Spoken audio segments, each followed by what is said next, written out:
Hi friends, இன்றைக்கி நம்ம வந்து தேங்காய் கேக்கு செய்யலாம். தேங்காய் கேக்கு செய்ய ஒரு கப்பு சீனி எடுத்திருக்கேன். இதால் ஒரு கப்பு வந்து தேங்காய் பூவை நல்லா வறுத்து வச்சுருக்கிறேன். இதையும் லைட்டாக வறுத்துக்கணும்.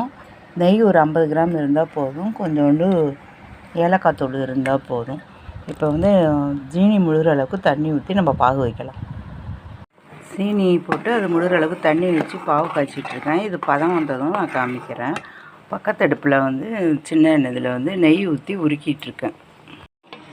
பாகு வந்து இப்போ கம்பி பதம் வந்துடுச்சு.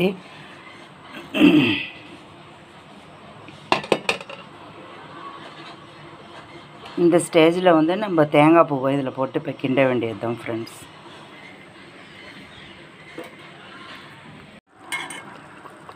நம்ம வறுத்து வச்ச தேங்காய் பூவை மிக்சியில் ஒரு ஓட்டி கூட போட்டுக்கலாம், நைஸாக இருக்கும். இல்லைன்னா இப்படியே கூட நம்ம போட்டுக்கலாம். நம்ம கொஞ்சம் வறுத்துட்டா சீக்கிரமாக இதாகும். இல்லைன்னா ஈரப்பசம் இருந்தால் ரொம்ப நாளைக்குன்ற மாதிரி இருக்கும்.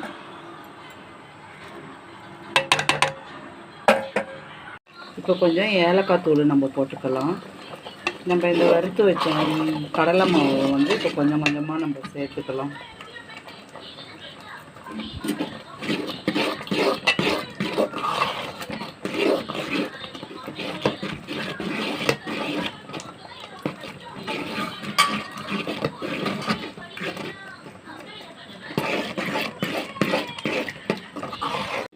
நல்லா கெட்டி பதமாக வரும்போது நம்ம பக்கத்து அடுப்பில் நல்லா சூடாக வச்சுக்கிட்டு நெய்யை உருக்கி வச்சுக்கிட்டு இப்படி மாரி ஊற்றணும். ஊற்றிக்கிட்டுனா தான் உங்களுக்கு நல்லா கேக்கு நல்லா பூத்து நல்லா வரும். ஊற்றுனதும் இப்போ நல்லா பூத்து வந்துருக்குது. இனிமேட்டு நம்ம கொஞ்சம் நேரம் தட்டில் ஊற்ற தான் ஒரு 5 நிமிஷம். எல்லாத்தையும் ஊற்றி வச்சு ஃப்ரெண்ட்ஸ் நல்லா பதமாக வந்துடுச்சு. இன்னும் கொஞ்சம் நேரம் ஆறுனதும் நம்ம கேக் போட வேண்டியது தான். தேங்காய் கேக்கு இந்தமாரி செஞ்சு பாருங்கள், ரொம்ப டேஸ்ட்டாக இருக்கும். ரவை போடுறத விட அந்த கடல மாவு போடுறது ரொம்ப டேஸ்ட்டாக இருக்கும். இதுமாரி நீங்களும் ஒரு தடவை செஞ்சு பார்த்துட்டு கமெண்ட் பண்ணுங்கள், லைக் பண்ணுங்கள்.